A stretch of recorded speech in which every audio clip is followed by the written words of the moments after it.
नमस्कार, फिर से आप सभी का स्वागत है हमारे चैनल में। कल जो घटना दिल्ली में हुई उससे पूरा देश जो है वो आहत है और जिस तरह का घटनाक्रम एक के बाद एक हो रहा था वो देखते हुए सभी के मन में ये डाउट हो रहा था कि कितनी बड़ी कॉन्स्पिरेसी ये लोग हमारे देश के खिलाफ कर रहे हैं। इसका खुलासा सुबह हुआ और शाम को इस तरह से एक बहुत बड़ा बॉम्ब ब्लास्ट दिल्ली में हुआ। तो ये सारी बातें जो है वो डिस्कस होगी, नो डाउट उसके ऊपर इन्वेस्टिगेशन भी होगा, लेकिन एक बात बहुत क्लियर है, जिनके-जिनके नाम सामने आ रहे हैं वो सारे पीसफुल कम्युनिटी को बिलॉन्ग करते हैं। तो इसी के ऊपर आज हम बात करेंगे, लेकिन साथ-साथ हम सभी जो उस बॉम्ब ब्लास्ट में अपनी जान गँवा चुके हैं, उनको हम हमारी चैनल की ओर से श्रद्धांजलि अर्पित करते हैं। सर, आप क्या जिस तरह से घटनाक्रम कल हुआ? जी, आपको नमस्कार और आपके सभी व्यूअर्स के लिए नमस्कार। और कल बड़ी ही दुखद घटना ये हुई है और दिल्ली का जो बम ब्लास्ट है, ये हमारे भारत देश के ऊपर और भारत की अस्मिता के ऊपर बड़ा क्षत-विक्षत करने के लिए, भारत की सभ्यता को तोड़ने के लिए एक बड़ा ही ये जो दुस्साहस कृत्य है, ये जिन भी लोगों ने किया है, जिस भी विचारधारा के लोगों ने किया है, निश्चित रूप से उनका हमारी सुरक्षा एजेंसियाँ ज़रूर इसको जल्दी से जल्दी उसको जाँच कर निश्चित रूप से पता लगाएँगी और बाद में जो भी उनके खिलाफ अधिक से अधिक कार्यवाही हमारी सरकार के माध्यम से, सुरक्षा एजेंसियों के माध्यम से प्रधानमंत्री स्तर के माध्यम से जो भी कार्रवाई हो सकती है, वो ज निश्चित रूप से एक जवाबी कार्रवाई ज़रूर होगी। यस। सर, गुजरात में भी कुछ पकड़े गए हुए हैं, वो भी बात हो रही थी कल। फिर बाद में फरीदाबाद, जम्मू कश्मीर ये सारे जॉइंट ऑपरेशन जो किए, इसको लेकर सर एक बात तो सामने आई कि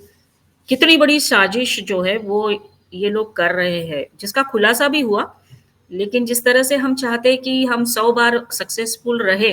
वो नहीं हो पाया और ये घटना हुई। देखिए, ये जो भी कुकृत्य है, इसमें एक तरह से अगर हम देखें तो व्हाइट कॉलर आतंकी जो मॉड्यूल है, ये इसका खुलासा किया है और इसमें हमारी जो सुरक्षा एजेंसियाँ हैं, हरियाणा की पुलिस है, उत्तर प्रदेश की पुलिस है, गुजरात की पुलिस है और साथ में केंद्रीय हमारी जो भी एजेंसियाँ हैं, इन सभी ने मिलकर इस नेटवर्क का खुलासा किया है। और इस सब के दौरान अलग-अलग जगहों से आतंकी जो हैं वो गिरफ्तार हुए हैं, ठीक है? और इसमें चाहे फरीदाबाद हो की जो यूनिवर्सिटी है वहाँ के जो विद्यार्थी हैं, वो हों चाहे लखीमपुर खीरी से गिरफ्तार हुए हैं और इसी प्रकार से अहमदाबाद से जो गिरफ्तारी हुई है, तो ये लगातार जो लखनऊ से गिरफ्तारी हुई है, तो ये सभी लोग और पाकिस्तान में बैठे हुए जो भी आईएसआई के एजेंट हैं, उनके माध्यम से तो ये पूरा एक बड़ा जिस तरह से नेटवर्क है और इसमें ख़ास बात ये है कि इसमें ऐसे समाज के लोगों को जोड़ा है जो कि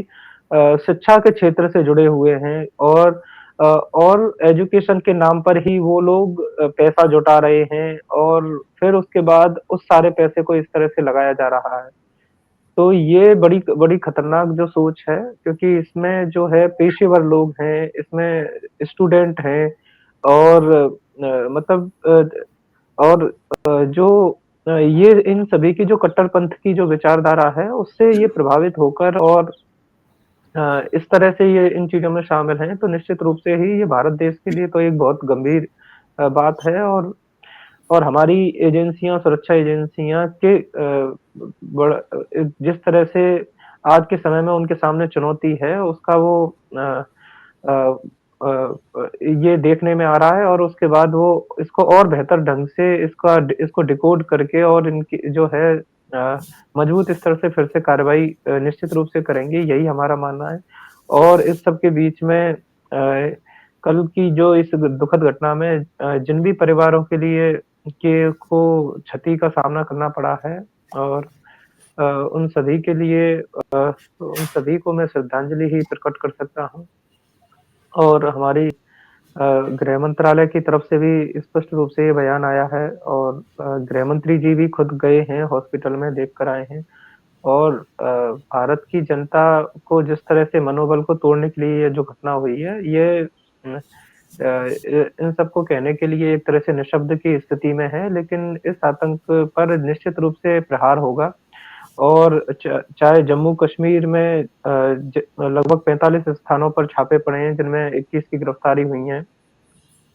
और चाहे यहाँ और हरियाणा में भी लगभग 8 लोग गिरफ्तार हुए हैं, उत्तर प्रदेश में हुए हैं, तो इन सभी गुजरात में हुए हैं, तो इन सभी के बाद निश्चित रूप से एक हम ठोस स्तर तक निश्चित रूप से ज़रूर पहुँचेंगे।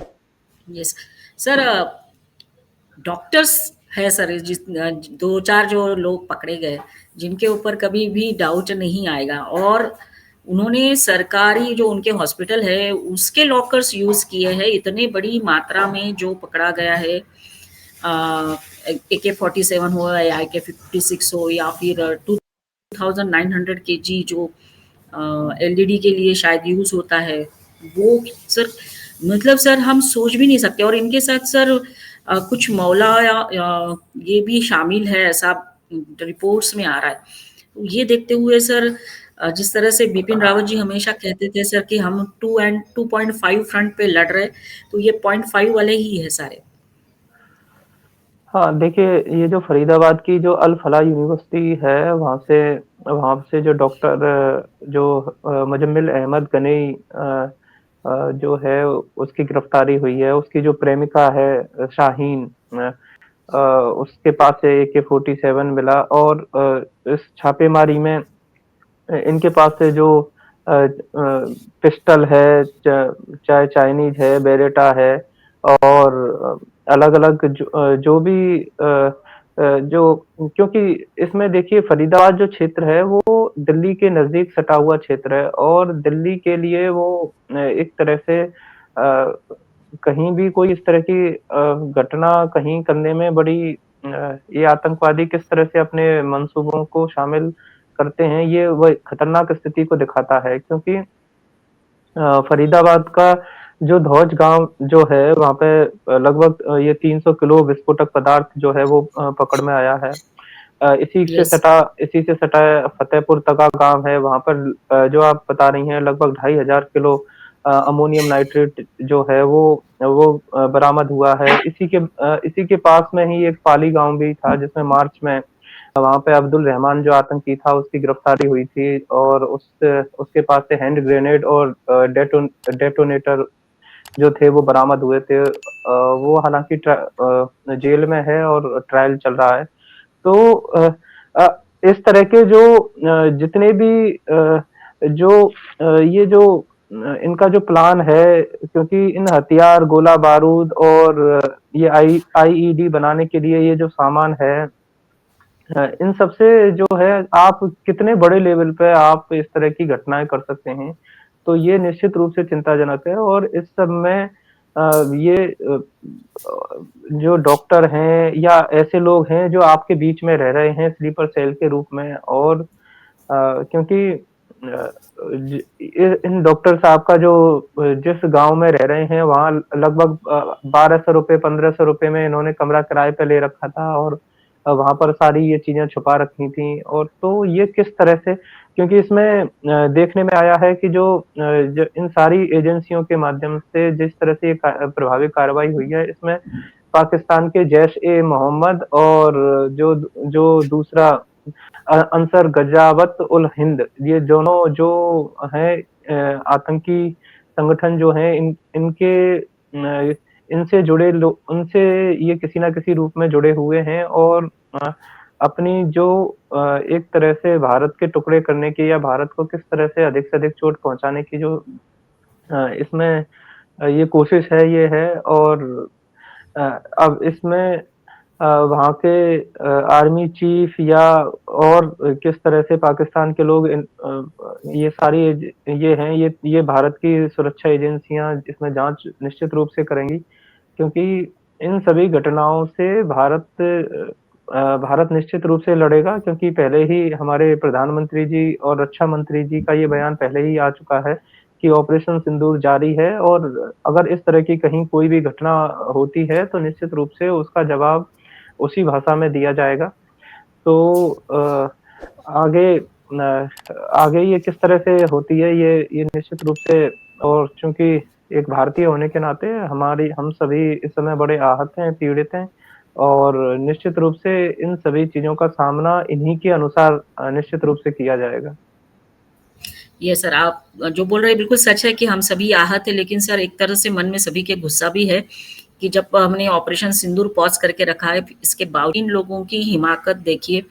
कि इतनी बड़ी मात्रा में ये सब कुछ वहाँ पर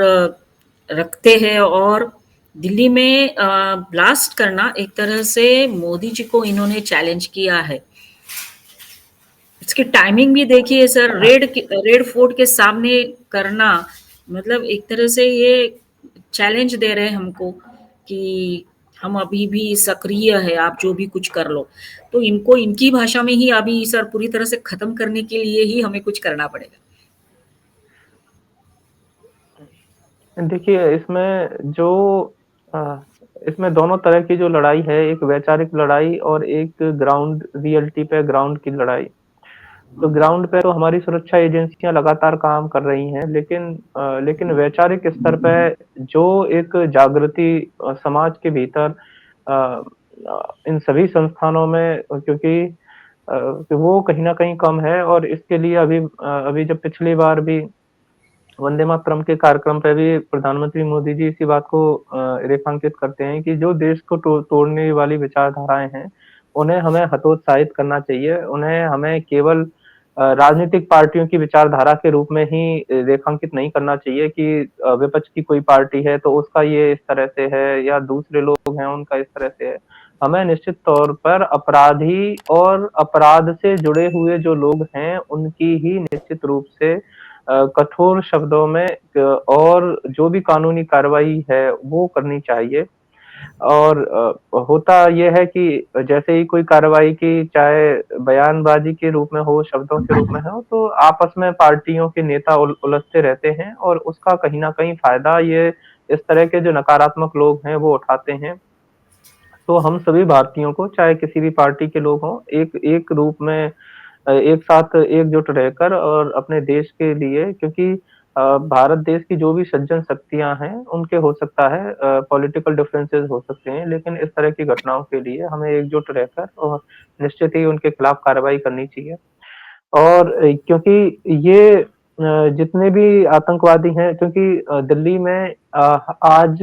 ये जो घटना हुई है, इससे पहले लगातार क्योंकि दिल्ली का चाहे लाजपत नगर में घटना रही, कभी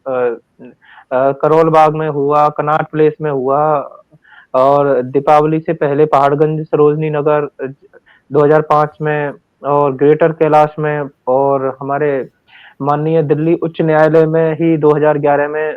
विस्फोट, यानी कि दिल्ली का कोई भी जगह इनके रडार से अछूता नहीं है। तो ये चीज़ दिल्ली यस, के निवासियों को और भारतवासियों को निश्चित रूप से ध्यान में रखनी चाहिए कि हम जिस तरह से एक इस तरह की विचारधारा से लड़ रहे हैं कि जिसमें कि वो लोग आपको आपकी जान लेने पे उतारू हैं। तो उसका यस, उसका क्योंकि सुरक्षा सबसे पहली चीज़ है। और राइट, आप और आपका सामना आपके पड़ोसी देशों से और आपके देश में छुपे उन लोगों से आपको जो युद्ध है वो लड़ना पड़ रहा है। और चूँकि सबसे पहले हमारी सुरक्षा एजेंसी के जो भी लोग हैं, उनको इन चुनौतियों का सामना करना पड़ता है, तो वो बेहतर तरीके से जानते हैं। और अ, और हम सभी भारतीयों को भी अपनी सुरक्षा एजेंसियों का साथ देते हुए, और जो भी क्योंकि वो तो सीधे लड़ाई लड़ ही रहे हैं, तो कम से कम वैचारिक समर्थन तो हम सभी उनको दे ही सकते हैं। तो न तो इसकी कार्रवाई निश्चित रूप से, इसमें आगे जो जाँच चल रही है, जाँच के बाद निश्चित रूप से क्योंकि प्रधानमंत्री जी का जो है स्पष्ट इसमें उनका है कि जिस तरह से हमारे खिलाफ कार्रवाई कहीं भी कोई भी संगठन करता है, तो निश्चित रूप से उसका बदला अवश्य लिया जाएगा। ये बात तो बिल्कुल सही है सर, लेकिन हम अभी ये कह सकते हैं कि जितनी बड़ी मात्रा में सब कुछ जो पकड़ा गया है, वो देखते हुए अ, हमारी जो सुरक्षा एजेंसियाँ हैं, उन्होंने भारत को और भारत के लोगों को एक बहुत बड़ी मात्रा की जो त्रासदी हो सकती थी, उससे बचाया है। उसकी कल्पना भी नहीं कर सकते सर, जिस तरह से गुजरात में पकड़ा गया है, जिससे पॉइज़न कुछ बन सकता था या फिर 2900 केजी सर, आप कल्पना नहीं कर सकते कि कितना बड़ा नुकसान ये लोग पहुँचा सकते थे। देखिए अभी हमारे जो धर्मगुरु हैं धीरेन्द्र शास्त्री जी, उनकी भी जो है एकता यात्रा दिल्ली से और मथुरा तक चल रही है और उसमें हज़ारों-हज़ारों की संख्या में उनके साथ भी श्रद्धालु लोग चल रहे हैं। तो क उस उ वो चाहे इस तरह की यात्रा इनके टारगेट पे हो या किस तरह से अन्य कितने स्थान इनके टारगेट पे हैं, ये सारी चीज़ें तो निश्चित रूप से अब हमारी एजेंसियाँ जब डिकोड करेंगी तो पता चलेगा कि कौन-कौन लोग हैं। और क्योंकि इस तरह की विस्फोटक मिलना और इस तरह की चीज़ें होना और निश्चित रूप से चाहे संख्या कितनी भी कम रही हो इस दुर्घटना में, लेकिन एक भी व्यक्ति की जान जाना और इस प्रकार की घटना में तो निश्चित रूप से उसको उसी अनुसार करना चाहिए और इसमें हमारी चाहे एनआईए है या इंटेलिजेंस ब्यूरो है और चाहे फॉरेंसिक की टीम है, सभी पूरी तरह से सक्रिय हैं और खुद गृह मंत्री जी खुद व्यक्तिगत तौर पे जिस तरह से उन्होंने सक्रियता दिखाई है तो इन सभी चीज़ों का परिणाम तो निश्चित रूप से जल्दी ही हमें देखने को मिलेगा। Yes sir. और सर हम आशा करते हैं कि जो भी इसमें इन्वॉल्व है उनके तह तक हमारी इन्वेस्टिगेशन टीम जाएगी और जिस भाषा हमारी सुरक्षा एजेंसियाँ जवाब देना जानती है, वही भाषा में उनको दिया जाएगा। ऑपरेशन सिंदूर के माध्यम से फिर से हम आशा करते